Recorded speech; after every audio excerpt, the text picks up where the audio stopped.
So the first question, we have to integrate 2 over 3 x cubed minus 6 root x plus 1 with respect to x. So first thing is, before I get started integrating, I am just going to rewrite this out, and I'm just going to rewrite that root x as x to the power of a half, because that'll make it just a bit easier when we have to integrate it. So I've just rewritten it out, and yeah, let's integrate. So with integration, we just add 1 to the power and then divide by the new power. So if we do that, we would have 2 over 3 x to the power of 4 over 4 minus 6 x. So if we plus 1 to this, that would be 3 over 2. And then we just divide by 3 over 2. And then with 1, that is just simply going to be x. And also there could have been a constant, so we'll just have a constant c. So if we simplify it down, 2 over 3 divided by 4, that's the same as 2 over 3 times 1 over 4, which is 2 over 12. So we can simplify down, that'll be 1 over 6 x to the 4. And for this one, 6 divided by 3 over 2 is the same as 6 times 2 over 3, which is 12 over 3, which is 4. So that'll be a minus 4x to the power of 3 over 2 plus x plus c. Okay, so for this question, show that x squared minus 8x plus 17 is greater than 0 for all real values of x. So what I would do first is I would try and factorize that. So it's not going to be a nice one, so we have to complete the square. So if we do that, we get, just get my pen up, x minus 4 squared, and then we're going to minus a 16, that's what will come out of completing the square, and then plus 17. And then if we just simplify it down a bit, we get x minus 4 squared plus 1. Now, we have to show that it's greater than 0 for all real values of x. So first things first, what we can see is that from x minus 4 squared, because you're squaring it, it's always going to return a positive number, or it could just return simply 0. So we know just from looking at this, x minus 4 squared, that is always going to be greater than or equal to 0. Now in our question, we have x minus 4 squared plus 1. So what that means is effectively, if we have x minus 4 squared plus 1, that must be greater than or equal to 1. So therefore, if x minus 4 squared plus 1 is greater than or equal to 1, that is the equivalent, that is the same as x minus 4 squared plus 1 is greater than 0. So the next question, if I add 3 to a number and square the sum, the result is greater than the square of the original number. So let's just formulate an equation with that. So if I add 3 to a number, let's call that number x. I add 3 to it, and then I square the sum, so x plus 3 squared. That will always be greater than the square of the original number. So if this original number is x, it will be x squared.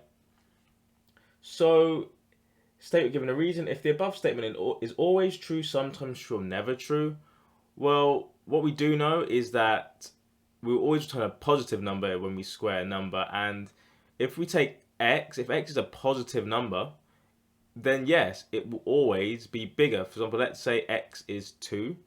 Let's say x is 2, then we know that 2 plus 3 squared, that is 5 squared, and that equals 25.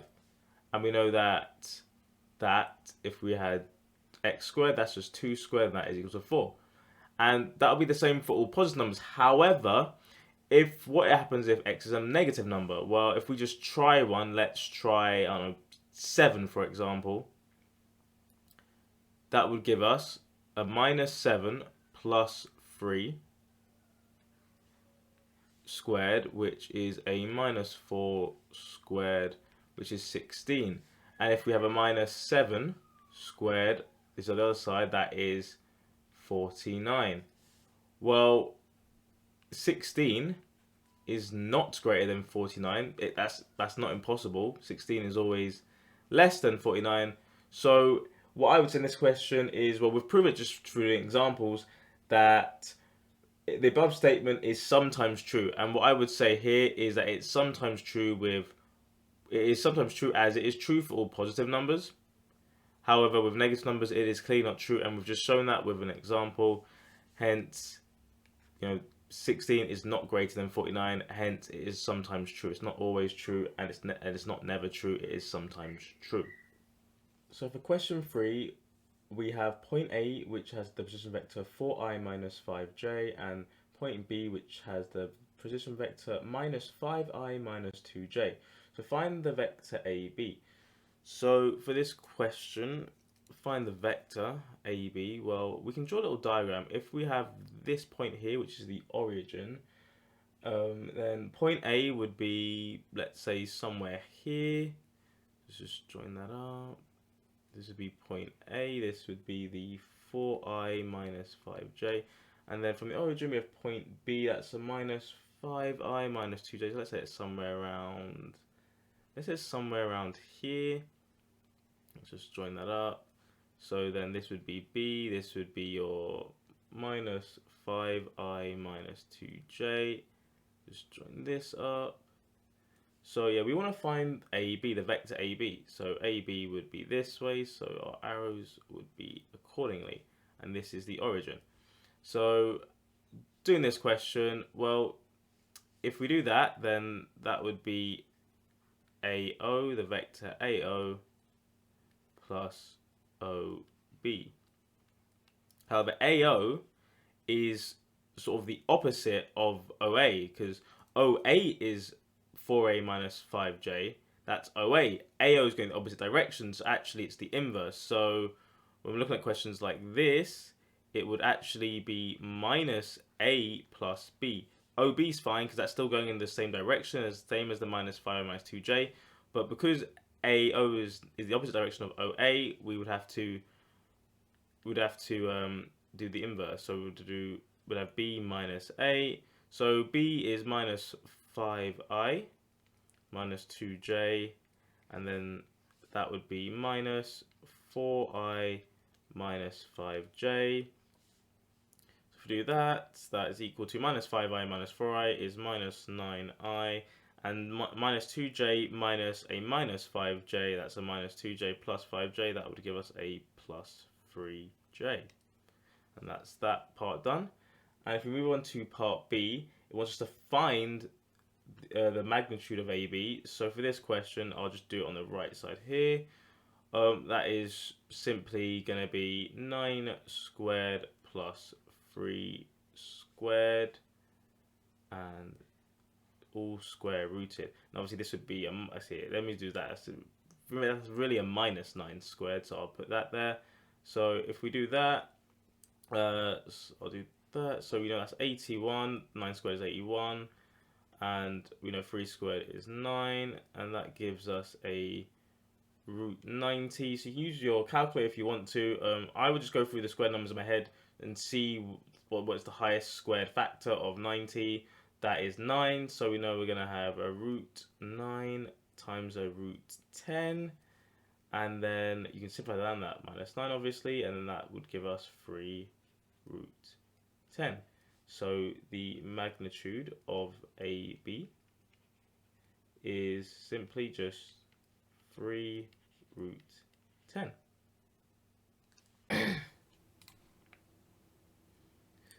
So for question 4, we have 2 lines, and we need to show whether these 2 lines are parallel, perpendicular, or neither. So what I would do first is, well, just work out the gradients of both the lines. So for line L1 is 4y minus 3x is equal to 10. So to work out the gradient here, I would just simply rearrange to get y by itself. So if we do that, so it's 4y, bring the 3x over to the other side, so that's 3x plus 10. And then we just divide through by 4, so that is 3 over 4 x plus 10 over 4. So from L1, we can see that our gradient is simply just going to be 3/4. So gradient, let's call it M1, is 3 over 4. And with M2, I mean not M2, L2, sorry. To look at this one, we've given the point, so we can just use those points, do the change in y over change in x to work out our gradient for this line. So let's start with the y from the right side. So let's do 8 minus a minus 1 over the change in x. That is minus 1 minus 5. That would give me a positive 9 over a negative 6. We can simplify that down. They can both divide through by 3. So we get a minus 3 over 2. So now we know that M2 is minus 3 over 2. Okay, so to show that if they're parallel or perpendicular, what I would do here is, let's just write parallel. So what I would do here is, well, to show if something's parallel, then they would have to have the same gradient. So we can clearly see that 3 over 4 is not equal to minus 3 over 2. So hence it's not parallel. So it's not parallel. And for perpendicular, the gradients should be the negative reciprocal of each other. Well, looking at this, well, actually, no, a better way to say that would be that if you multiply the two gradients, it should equal minus 1. So we can clearly see that if we have 3 over 4 times minus 3 over 2, that clearly doesn't equal negative 1. It's not equal to negative 1, so hence not perpendicular. And therefore, if it's not perpendicular, it's not parallel, it is neither. So you can just write something like hence neither. And that is the question. So for question 5, we are seeing a student's attempt at solving a logarithm equation, and we have to identify 2 errors made by this student and give a brief explanation. So what I would see instantly is that he has just taken 2 out. He's just left 2 out of the equation, but you can't really do that in logs. In logs, you'd have to deal with that 2 first. So let's see. So what he's done is so let's rewrite the equation first. So 2 log base 2x minus log base 2 of root x is equal to 3. Well, you have to deal with this 2 first. You can't just do subtraction like that. You'd have to use the power law first and get this 2 over to x squared. So that's the first one. So I would say something like, I don't know, the subtraction law is wrong. So say something like the subtraction law has an error because you have to deal with the 2 first. I'd write something like that. You can also sort of say something like, you would need to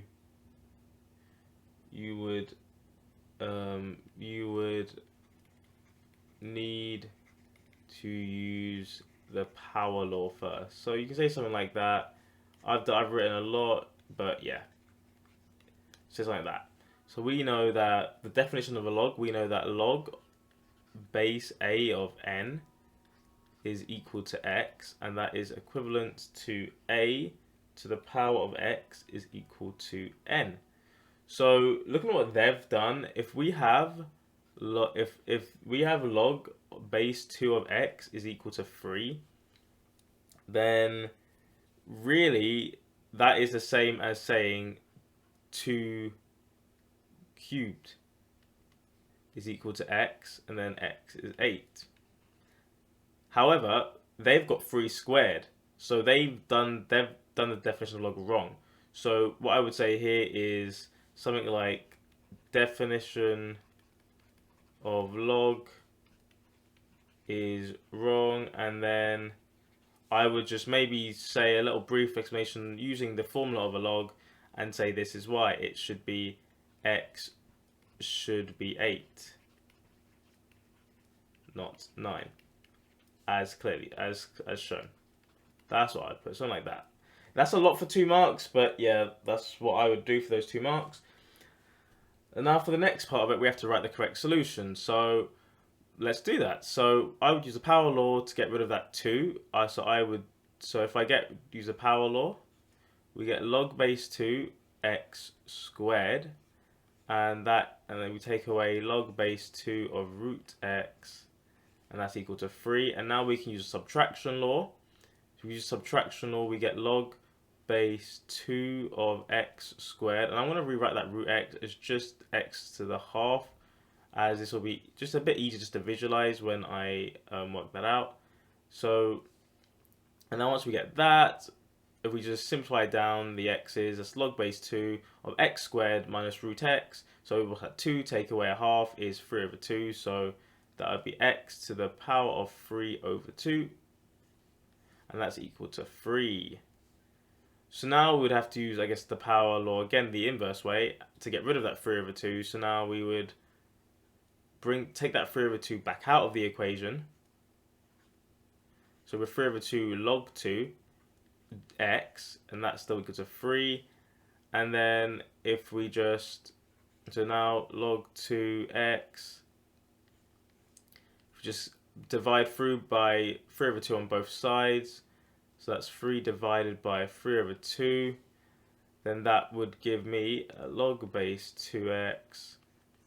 3 divided by 3 over 2 is the same as 3 times 2 over 3, which would simply just be 2. And now using that formula, let me just do that formula up here quickly. We can just see it. So that is log of a base an is equal to x is equivalent to a to the power of x is equal to n. So now looking at my equation, we can, in this situation, we're very lucky as we have both 2's. So you don't need to think like that, but we can clearly see that x will just have to be 2 squared, which is equal to 4. So for question 6, we are given an equation, and for the first question, we have to explain why £15 is not a suitable selling price for the toy, where P is the profit measured in thousands of pounds and X is the selling price of the toy in pounds. So for that question, I would simply just substitute in 15 for X. So if we do that, we have P is equal to 100, take away 6.25, and then we'd have 15, take away 9 in brackets squared. So if you put that into your calculator, you will end up with minus 125. Now, the problem with this is P is our profit. So if P is our profit, then we want our profit to be profitable, which means that P needs to be a positive number. If it's returning a negative number, that means that we're going to be making a loss. So I would say something like 15 pounds for the selling price is not suitable. Not suitable, as we would be making a loss. So that's what I would put for that question. So for part B, we need to find, according to the model, the least possible selling price for the toy when the annual profit is more than 80,000. So if we substitute 80,000 into P, that would be 100. Take away 6.25 x minus 9 squared. And that'd be greater than, and it would be 80 in this sense, because P is measured in thousands of pounds, so we'll just put 80. Just be careful on that one. Yeah, make sure you put 80, not 80,000. But yeah, that would be it. Now we can also get rid of that inequality for now. I'm going to get rid of that inequality for now and replace it with an equals, and I'll come back to the inequality later when we need it. So if we just work out x by rearranging this, we get a minus 6.25 x minus 9 squared, and that is equal to a minus 20. If we divide through by minus 6.25 on both sides, 20 divided by, well, minus 20 divided by minus 6.25 would give us 3.2. And then if we get rid of the square, that'd be a plus or minus the square root of 3.2. So we know that x is equal to 9 plus or minus the square root of 3.2. Okay, so now that we've done that, if we just draw the graph quickly, which we're given in the test, and let's use blue. So we know that this is 80 here, and we know that 80 is here. Well, we've found the two roots when it's 80.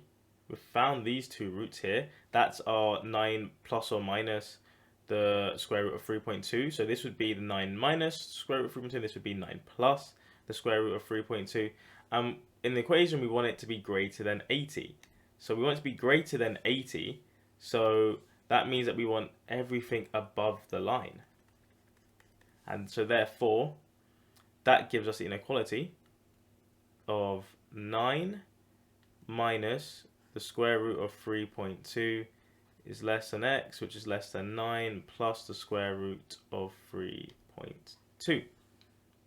So we want the least possible value. Well, I mean, you can clearly see that even just looking from the graph as well, but also from what we got as our answers, we can clearly see that x, the least possible value has to be x is greater than 9 minus the square root of 3.2.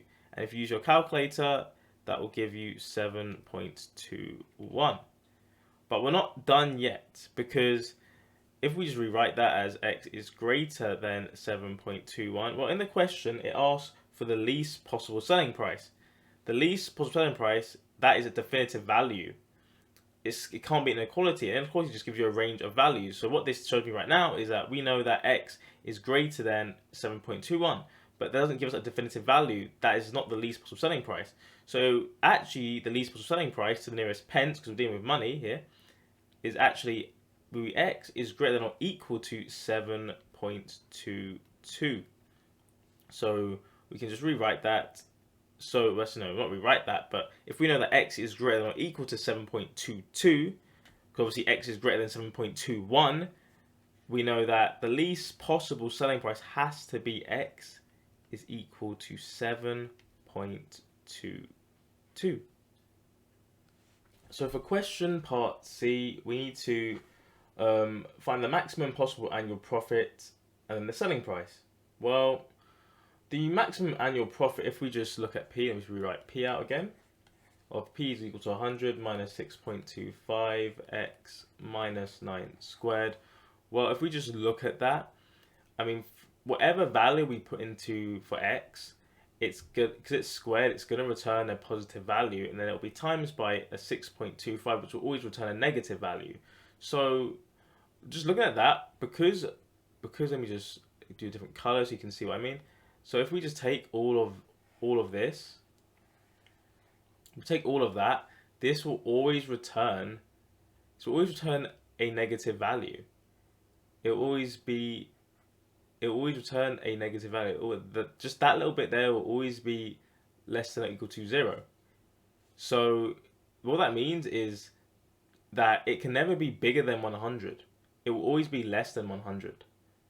So if it will always get a number less than 100, well then the best case scenario is that we just get 100. So we stick with 100. So in this case, the profit would just be 100. As you know, that's it. That's the highest we can go. That's the highest the profit can ever be. Because we know that just looking at this will minus 6.25 times by x minus 9 squared will never be bigger. It will always give you a negative number, so it will never be bigger than 100. It will always be smaller. And therefore, if we know that, well, how do we get 0? I mean, not at 0. How do we get 100?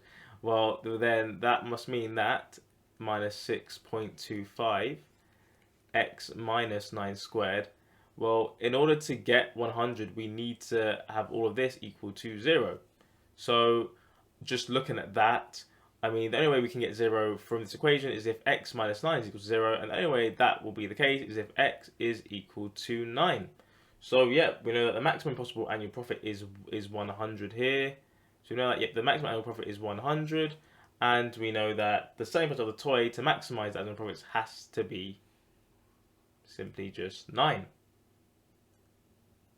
So in question 7, we are given a triangle ABC with side AB has length 10 centimeters, side AC has length 5 centimeters, and angle BAC is equal to theta. And we also know that the area of the triangle is 15 centimeters. So for this question, what I would do, for the question, we have to look at the possible values of cosine theta. So what I would do first is the only really equation we can formulate is the area of a triangle. So we know the area of a triangle is a half AB sine C. Now in this instance, because of where our letters are in this situation, where our sides are and all the sides we know, in this instance it will be a half BC sine A. So we just formulate an equation like that. So I've done that, and we know the area of the triangle is 15. We can put that 15 is equal to a half BC sine A.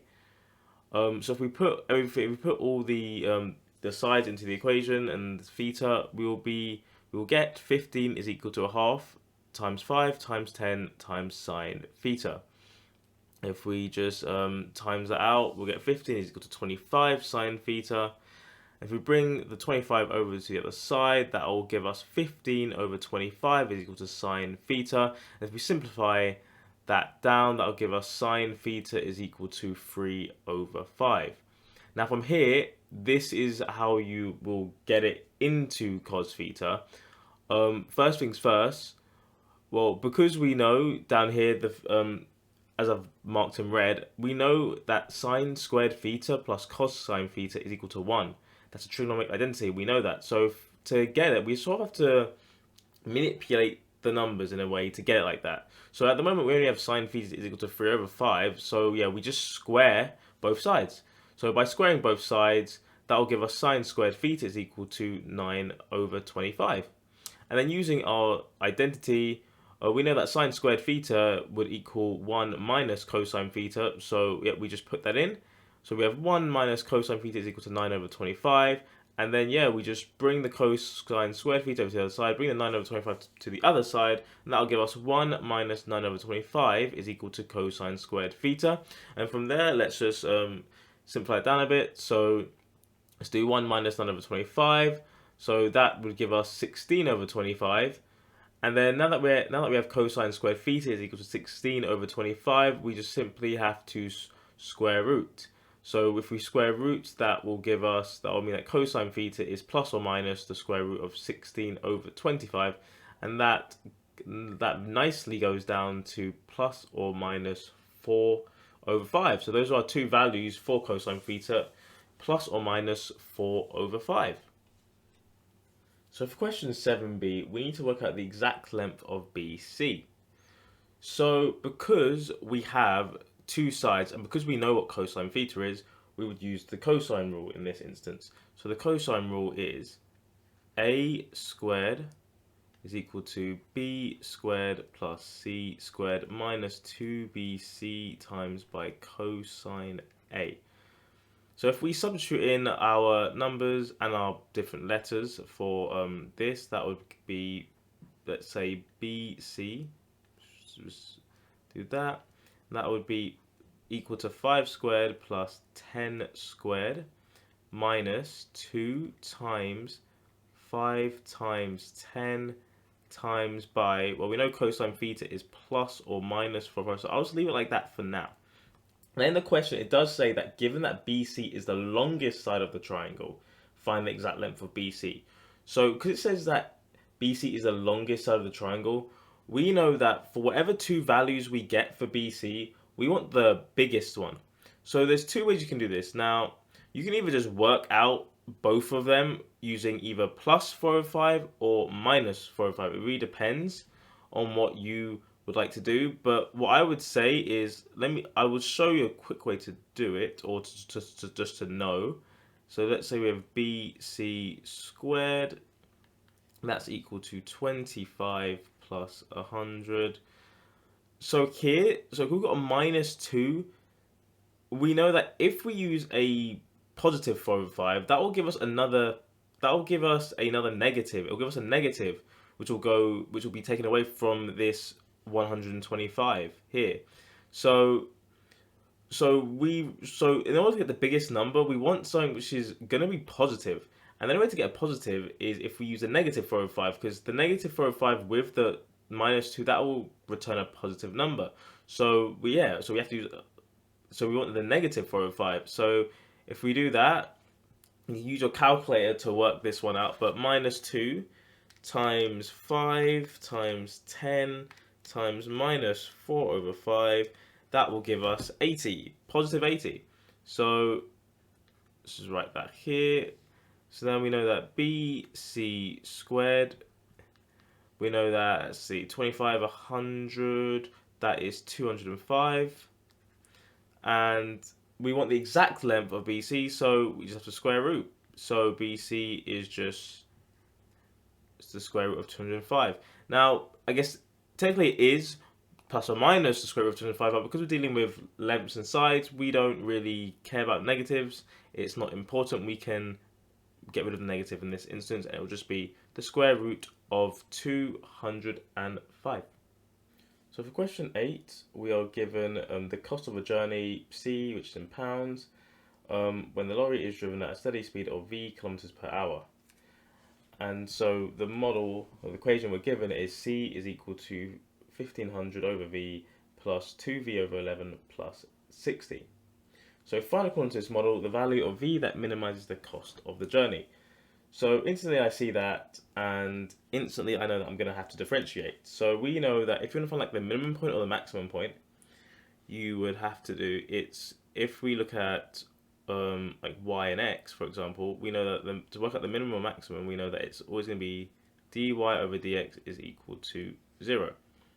So in our equation, we're given c is equal to 1500 over v plus 2v over 11 plus 60. So I'm going to rewrite that.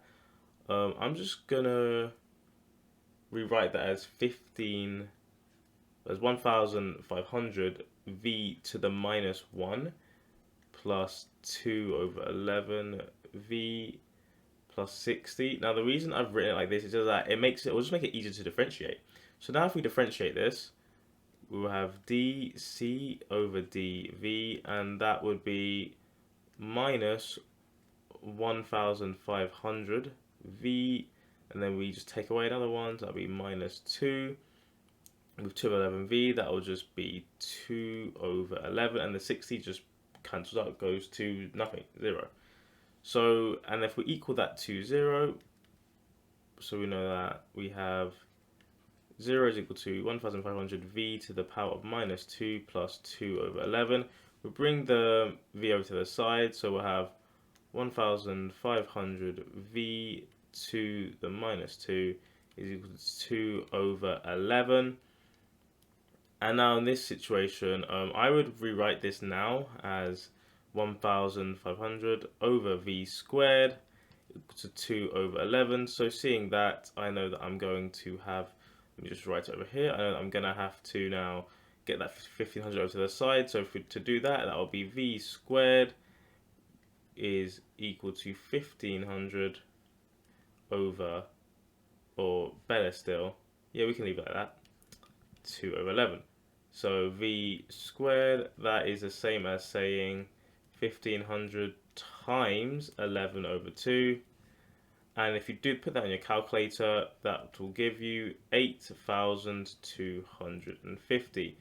So now if we square that, we know that v is the square root of 8,250. And if you put that into calculator, that will give you 5 root 330, which will give you, to three significant figures, 90.8 kilometers per hour.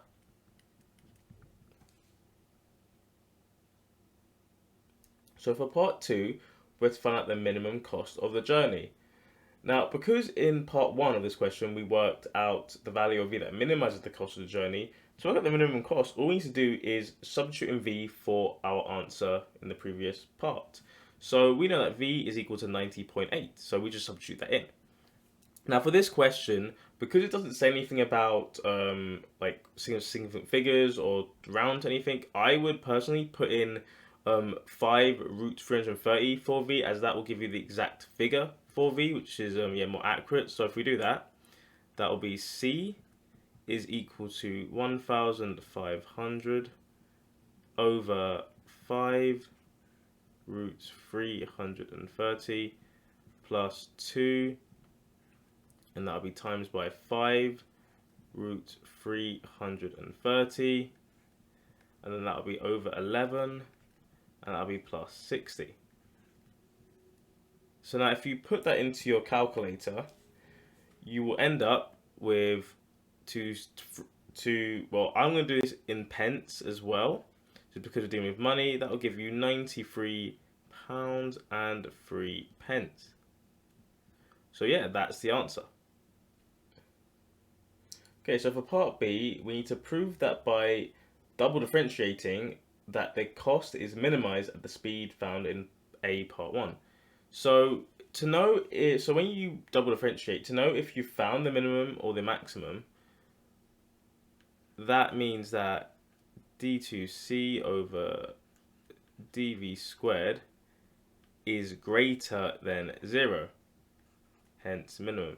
So what we need to do now is we need to double differentiate, or just differentiate the derivative we worked out in part A, and then by substituting in v, the value which is the minimum, if it's greater than 0, we know it's minimum. So let's do that now. So if we do that now, well, d2c or d squared c over dv squared, that will be equal to, so minus 1,500 times by minus 2, that will give us a positive 3,000, v to the minus 3, and the 211 just goes to 0. So if we substitute in our value for v, again, I would just use 5 root 330 as we worked out previously, and that would be to the minus 3. If you put that into your calculator, you will end up with 4 times 10 to the minus 3. And yeah, that is positive. So because 4 times 10 to the minus 3 is greater than 0, hence minimum. And we've shown it. And we'll just do part C now as well quickly. So state one limitation of the model. Well, in the question it says that the lorry is driven at a steady speed, but that's impossible, because you can't drive at a steady speed the whole time. You'll have to stop at certain bits, and also, there's no way your car can just drive at the same speed. You may go from 20 to 30 to 30 to 40 to whatever. So the problem with this model is that it's only considering if you're driving at steady speed. You can't do that, it's impossible. So for that question, I would just write something like, yeah, you cannot drive at steady speed the whole time. You'll have to stop, your speed will fluctuate throughout the whole journey, so hence, yeah, it's impossible to drive at a steady speed. Okay, so for question 9, we're given that g of x is equal to 4x cubed minus 12x squared minus 15x plus 50. And we have to use the factor theorem to show that x plus 2 is a factor of g of x. So if x plus 2 is a factor, that means that g of minus 2 must equal 0. So we just substitute in minus 2 for x into our equation. So if we do that, g of minus 2, that is equal to 4 minus 2 cubed minus 12, and then we've got minus 2 squared minus 15 times minus 2 plus 50.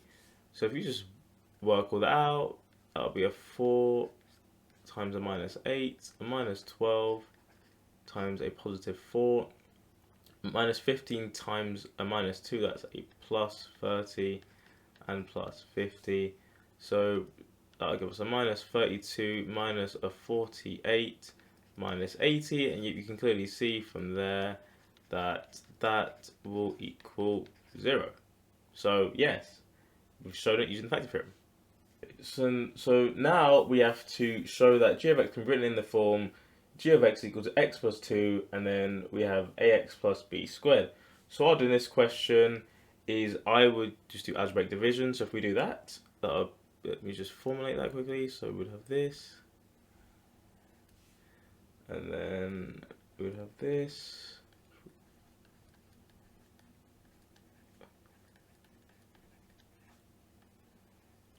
Okay, so just doing algebraic division, 4x cubed divided by x, that would give us a 4x squared, and then 4x squared times x is 4x cubed, and then 4x squared times 2 is plus 8 squared. So then we would just have to take this away, and then 0 minus 12 minus 8 and minus 20 x squared, and then we bring down the 15x, so bring down the minus 15x. So now we have the minus 20x squared, so minus 20x squared divided by x, that is minus 20x, and then a minus 20x times x is obviously going to be the minus 20x squared. Minus 20x times 2 will give us a minus 40x, and then that will be taken away again. So that will give us a 0, and then a minus 15 minus a minus 40, so that is a positive 25x. Then we bring down that 50, and then 25x divided by x, it gives us a 25, and then 25 times x, that will give us 25x, then 25 times 2 will give us a 50, and then if we subtract that, that gives us 0. So we know that 4x minus 20x plus 25, we know that that's what happens when you divide by x plus 2. But we need to formulate that, so I'll just do it over here quickly. We need to formulate that, or get into this way where we have ax plus b squared.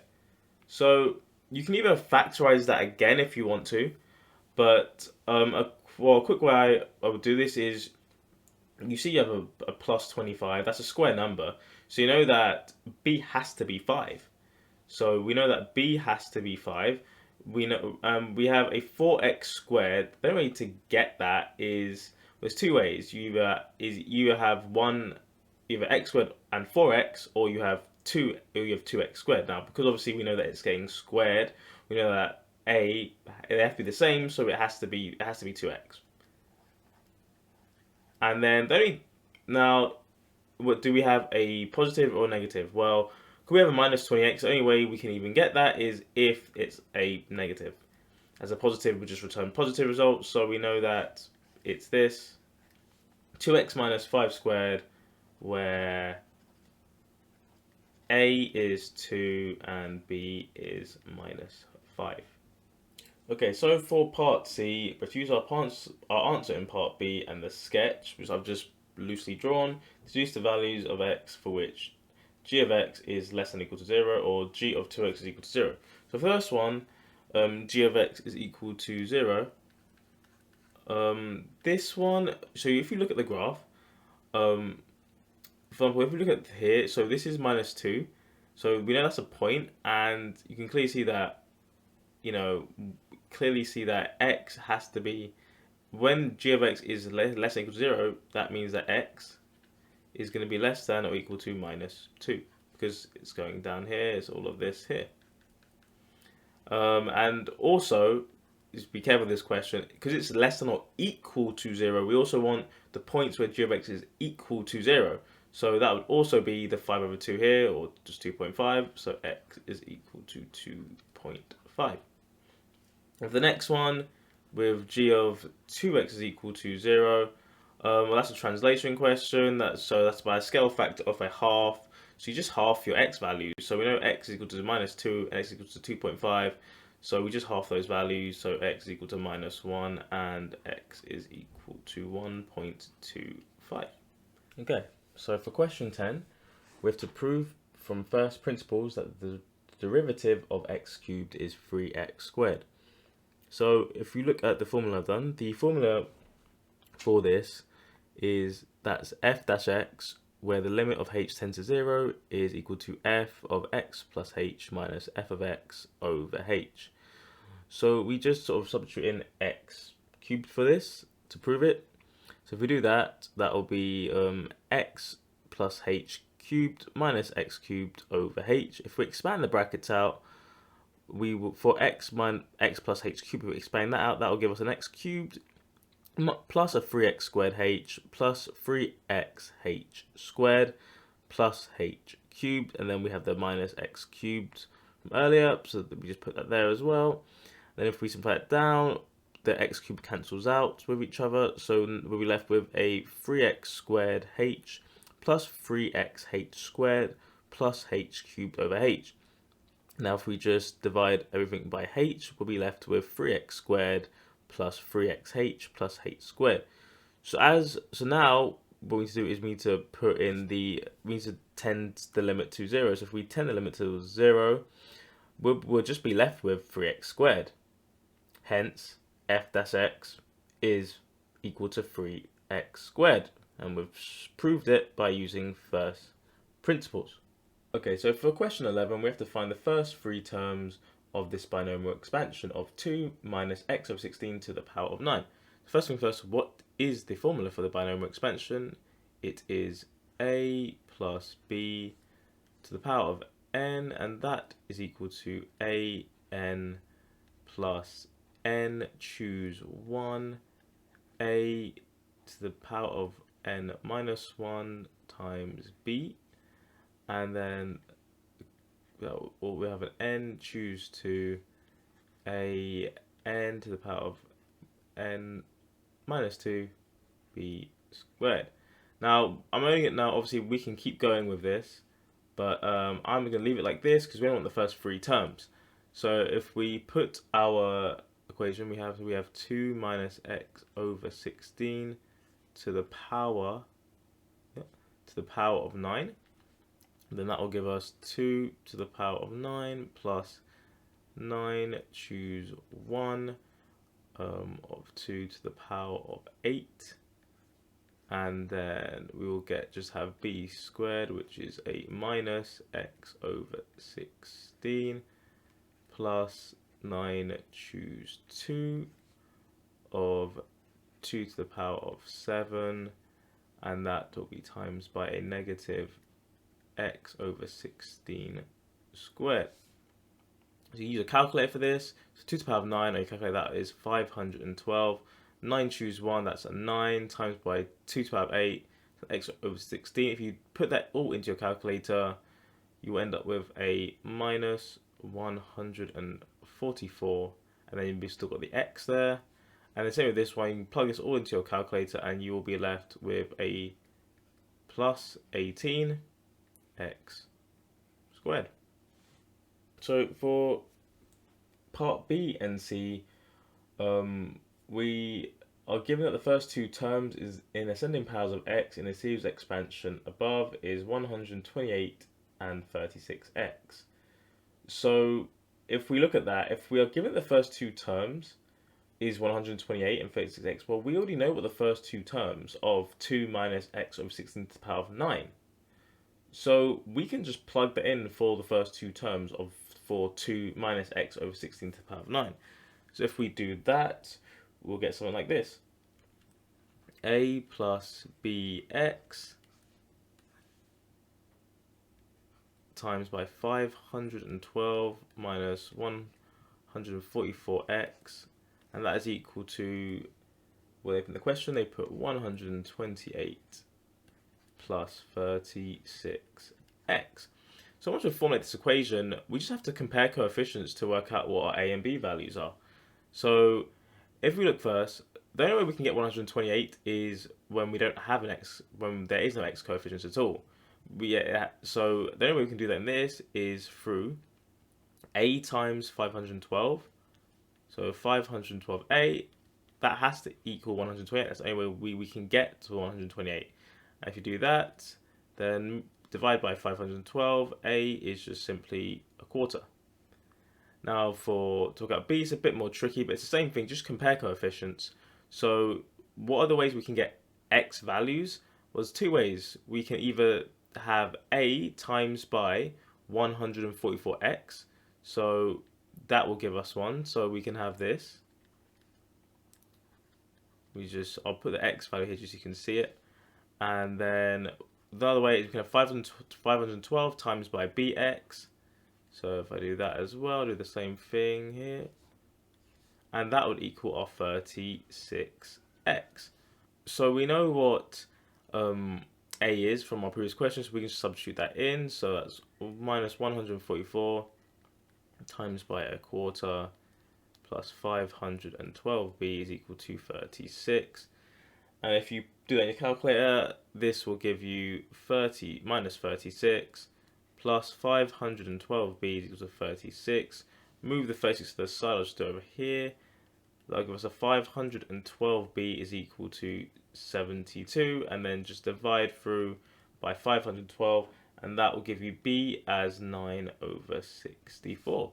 And yeah, that is it. So a is a quarter, and b is 9/64.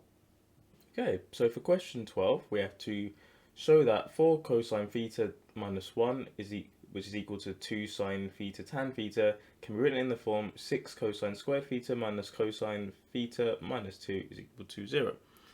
So if we're doing this question, let me just write out the top equation. So 4 cosine theta. So why we do this is just looking at what we need to get it in. We know that we need to write it in a form where we just have cosine theta. So right now I would see what can we do to get this like that. Well, we have a tan theta here, and tan theta, if I just use a different color just to show this, we know that tan theta can also be written as sine theta over cosine theta. So if we're doing that, I would just change that tan theta into that. So if we do that, that'll be 4 cosine theta minus 1 is equal to 2 sine theta times by sine over cosine theta. And if we times that out, we will get 4 cosine theta minus 1 is equal to 2 sine squared theta over cosine theta. I would now times through by cosine theta to get rid of the fraction. So if you do that, you have cosine on this side. Cosine theta is times by 4 cosine theta minus 1 is equal to 2 sine squared theta. And I would expand this out. So that would be 4 cosine squared theta minus cosine theta. And then on this side, let me just do it up top here, we also know that another trigonometric identity, that sine squared theta plus cosine squared theta is equal to 1. So we can use the knowledge of that, and so that tells us that we can change sine squared theta into 1 minus cosine squared theta. And now if we just expand that out as well, then we would have 2 minus a 2 cosine squared theta. And then if we just bring everything over to the left side, so 4 plus 2, that's a 6 cosine squared theta minus cosine theta, bring the 2 over, minus 2 is equal to 0. So for part B, now we need to solve the equation 4 cosine 3x minus 1 is equal to 2 sine 3x tan 3x. In the region of 0 to 90. So this is obviously the same format as in our previous one, so we already know what it can go down to. So effectively that's the same as saying 6 cosine squared 3x minus cosine 3x minus 2. It's the same as saying this. So what I would do here is I would let y equal cosine 3x, and then I'd rewrite this equation as 6y squared minus y minus 2, and that would equal 0. So now we have a nice quadratic equation which we're familiar of. You can either work this out or you can just use your calculator. So I'm going to use my calculator, and if I use my calculator, it will just tell me that y is 2/3 and y is minus a half. So if we put cosine 3x back into the equation, that lets us know that cosine 3x is 2 over 3 and cosine 3x is equal to minus a half. So now that we know that, we can draw a little cast diagram to work out what our angles are. So I draw a little cast diagram here. So with cosine 3x, if you put that into your calculator, if you do the inverse cos of 2 over 3, if you do that, you will get, to one decimal place, you will get 48.2.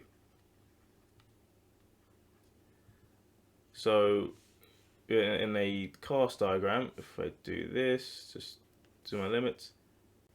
So we know that we now have 3x equals to 48.2. So we know that it's going to be the first quadrant.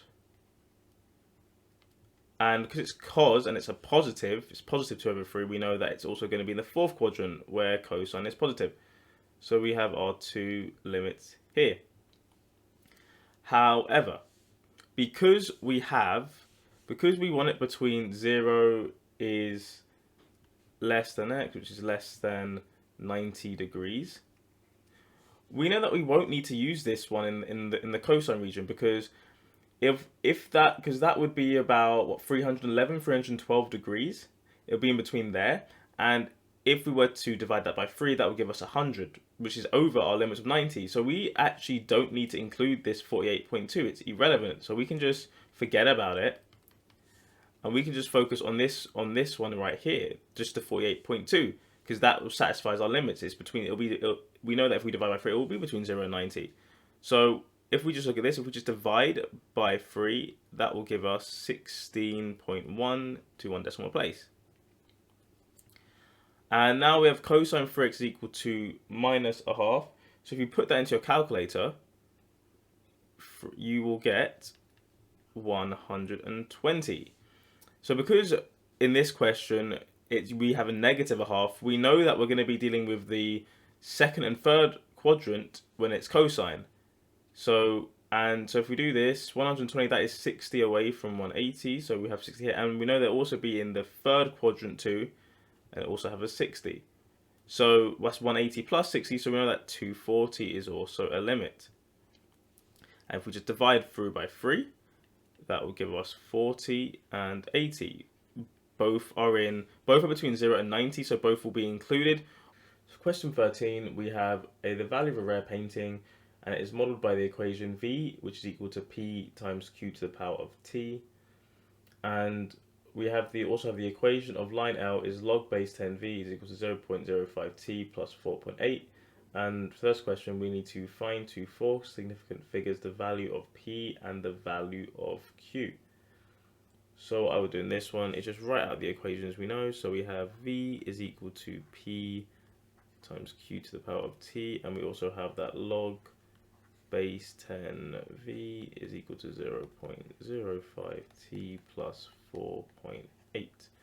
So what I would do is this first equation, I would just try and get that into the form log base 10V. So I would just times everything by log base 10V. So we get log base 10V, and that is equal to log base 10P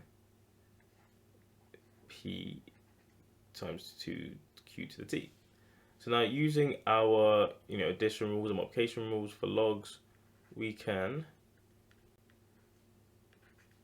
rewrite that as log base 10P plus log base 10Q to the T. And then again, with our rules, we can get rid of that T, not get rid of it, we can bring it to the front using our logarithm rules. So that becomes T log 10Q. Okay, now we've got to this stage. We know from up here that log base 10V equals 0.5T plus 4.8. So we can simply just substitute that in now. And if we do that, we get something like this. So we get 0.05T plus 4.8 is equal to log base 10P plus T log base 10q. And now we just need to compare. Just compare what we have. So let's look at p, for example. I mean, we know that the only way we can get a 4.8 is if it's log base 10p, because there's no t's in these. So that's the only way we can get the only way we can get 4.8 is through log base 10p. That's the only way if we just compare. So we know that 4.8 is equal to log base 10p, and using our rules, we know that to get that, that's just p is equal to 10 to the power of 4.8.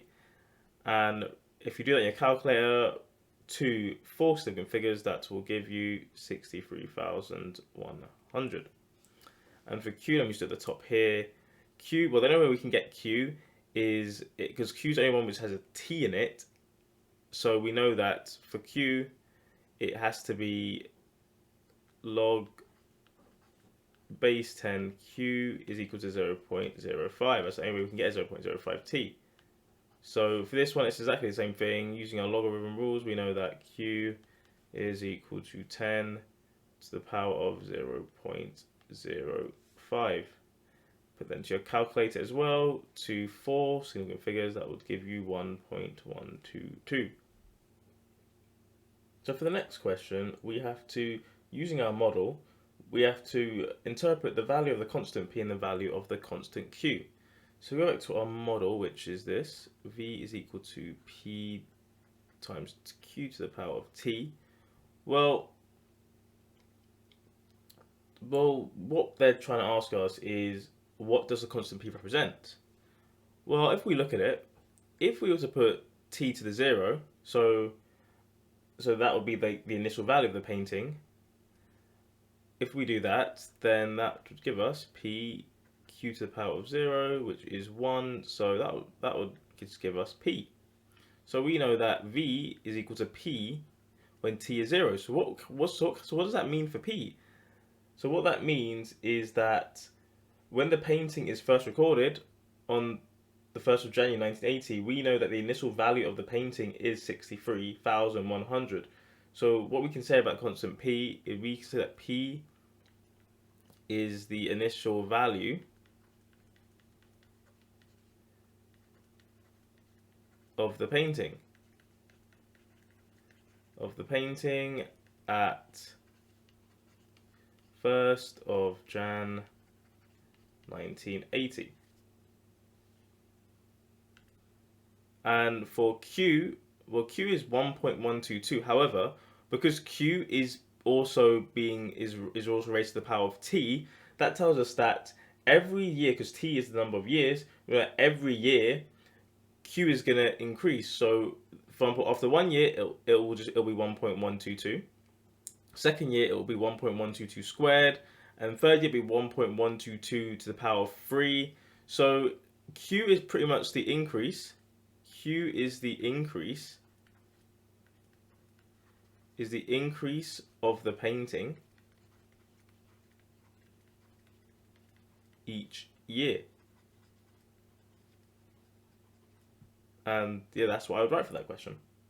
Okay, so for part C, we have to find the value of the painting on the 1st of January 2010, and we need to give an answer to the nearest £100,000. So we have the equation V equals P to the, times Q to the T, and yeah, all we need to do now is work out what V is on the 1st of Jan 2010.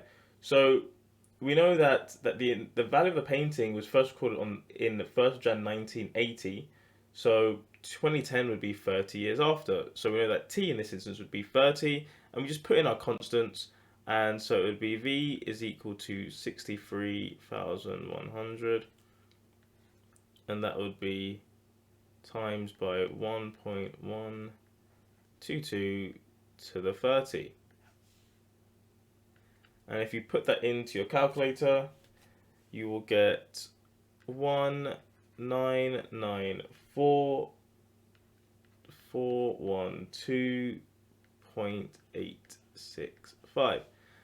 And we want the nearest 100,000, which will round to 2 million.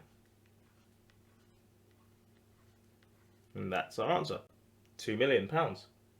So for question 14, we're given that circle C has equation x squared plus y squared minus 6x plus 10y plus 9 is equal to 0. And we have to find the coordinates of the center and the radius. So I would just complete the square, so that would give us x minus 3 squared minus 9. And then we would have a y plus 5 squared minus 25, and then that 9 at the end plus 9 equal to 0.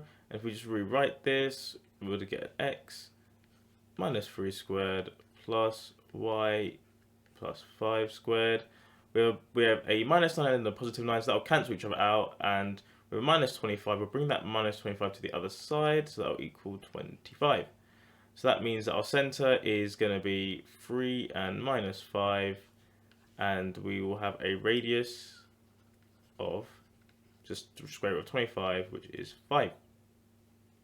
And for part B, we have the line with equation y is equal to kx, and we know that it cuts C at 2 distinct points, and we want to find the range of values for k. So for these type of questions, pretty standard, and we know that it cuts at 2 points, and we want to find the values of k. So from seeing that, I know that I'm going to have to use the discriminant here, which is b squared minus 4ac, and because we know that it cuts at 2 points, we know it's going to be greater than 0. So what I would do here is I would substitute in kx for y into the equation, the original equation, so that'll be x squared plus kx all squared minus 6x plus 10kx plus 9 is equal to 0. So if we expand that out, we would get x squared plus k squared x squared minus 6x plus 10kx plus 9 is equal to 0.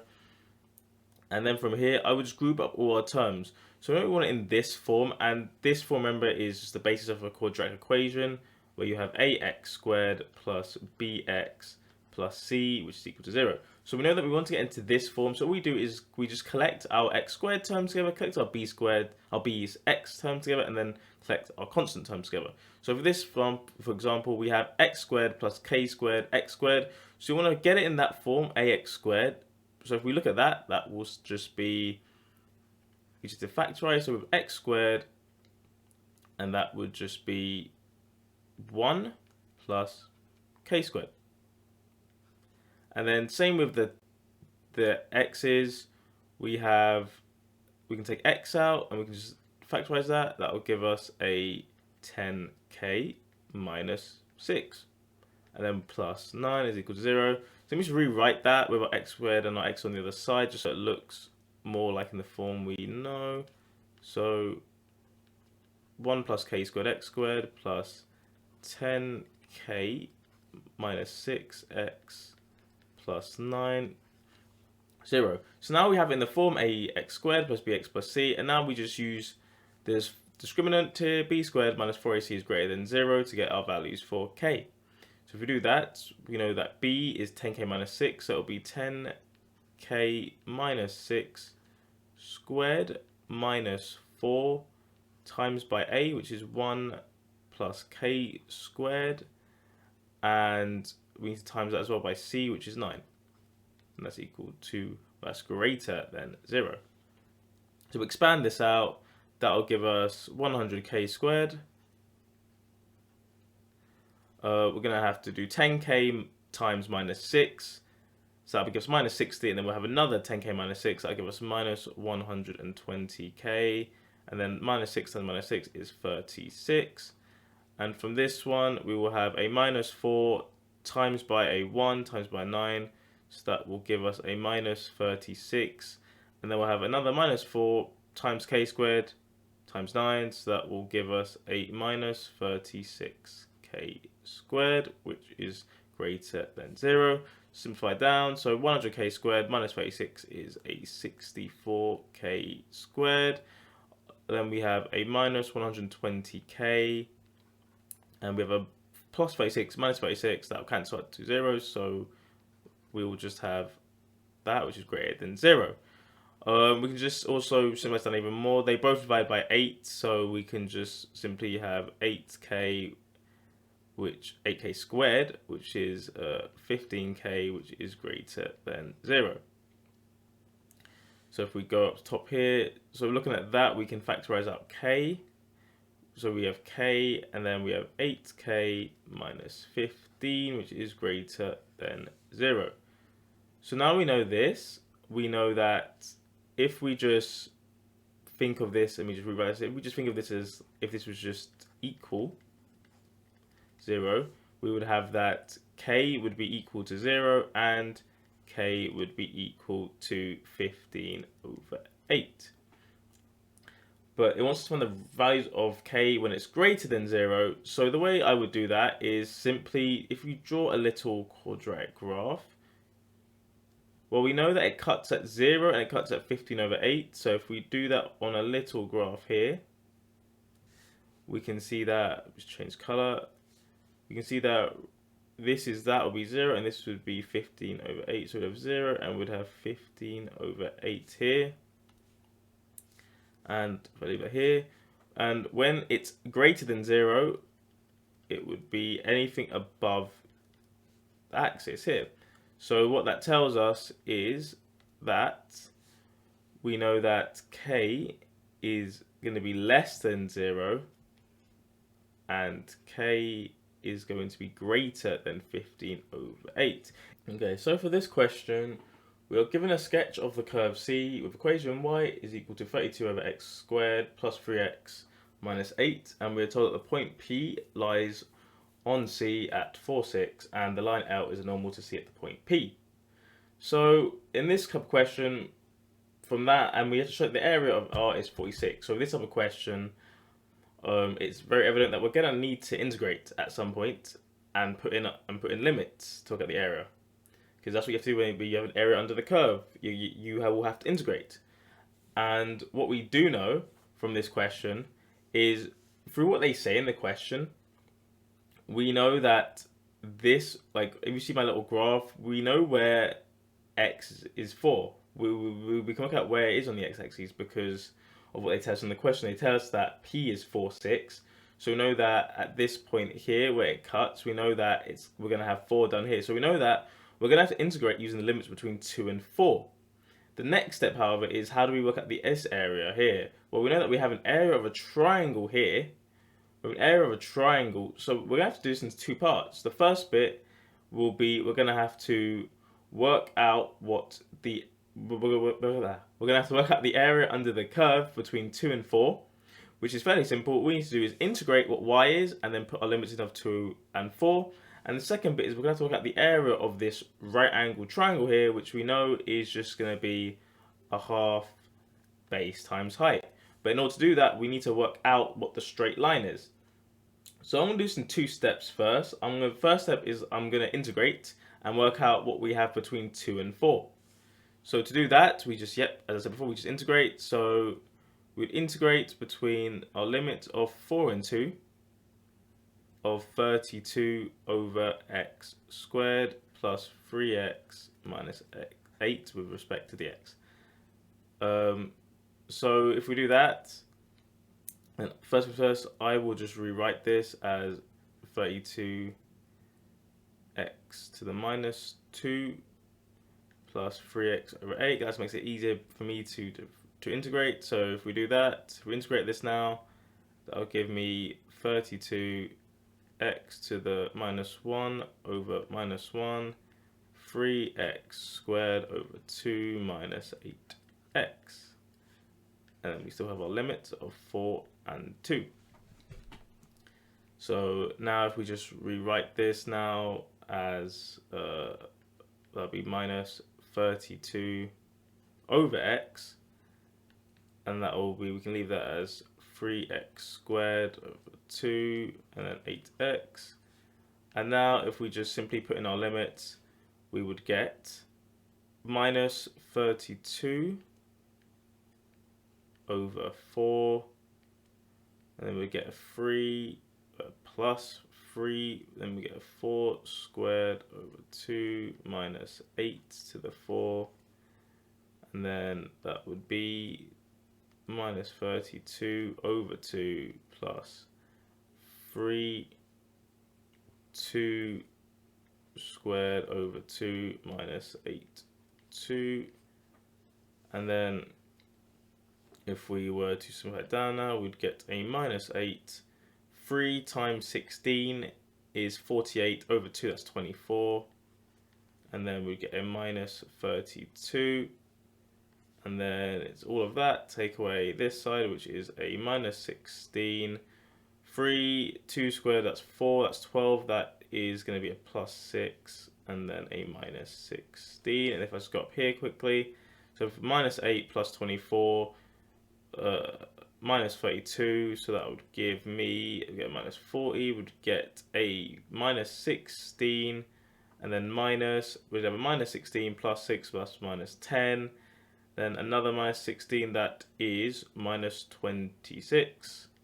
So minus 16 plus 26, and that gives me 10. So what we know is, we know now that the area under the curve, we know that the area under the curve between 2 and 4, we know is just 10. So that's that done. Now let's go on to the next bit.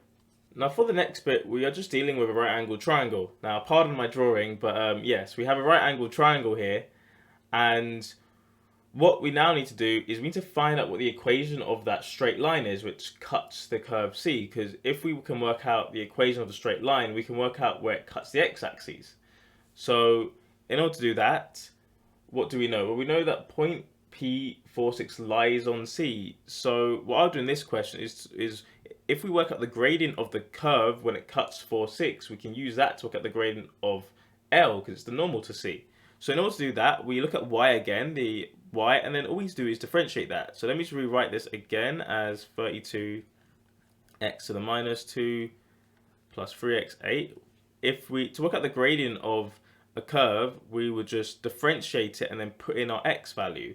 So if we differentiate this, we'd get dy over dx, and that's equal to minus 64x to the minus 3 plus 3. And we know that it cuts at 4, 6, so we put in that x value there, and if we do that, we get a minus 64, 4, 3, plus 3, and then, well, minus 64 times by 4 to the minus 3, well, we know that 4 to the power of 3 is 64, it's a negative, so it's going to be 1 over 64, so it's minus 64 over 1 over 64, which will give us a minus 1 plus 3, which is 2.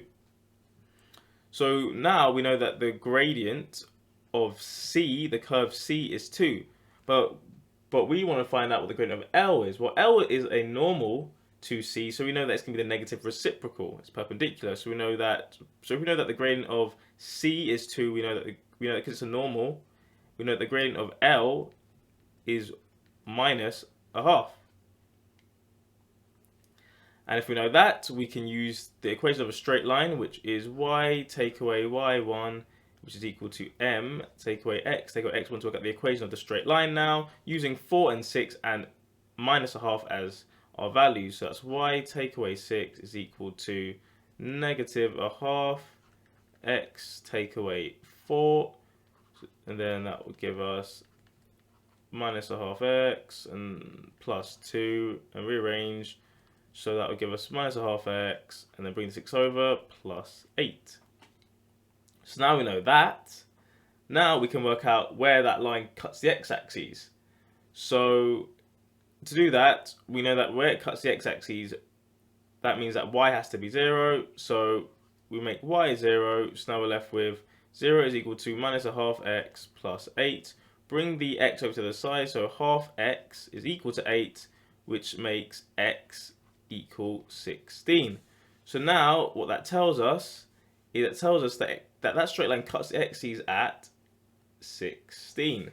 So if I draw a nice little right angled triangle here, we know that we have 4 and 16, so we know that it's going to be, this is 12 units, and we know that because from the question it tells us that that we know that point P is 4, 6, we know that we are 6 up. So half base times height, so look at the area is just, a half times 12 times 6, and that is 36. So if we go back to, actually no, so we know that this is 36, and then, well, yeah, we know that if we just add those up, 10 plus 36 is equal to 46, and that's it. We've shown that the area of R is 46.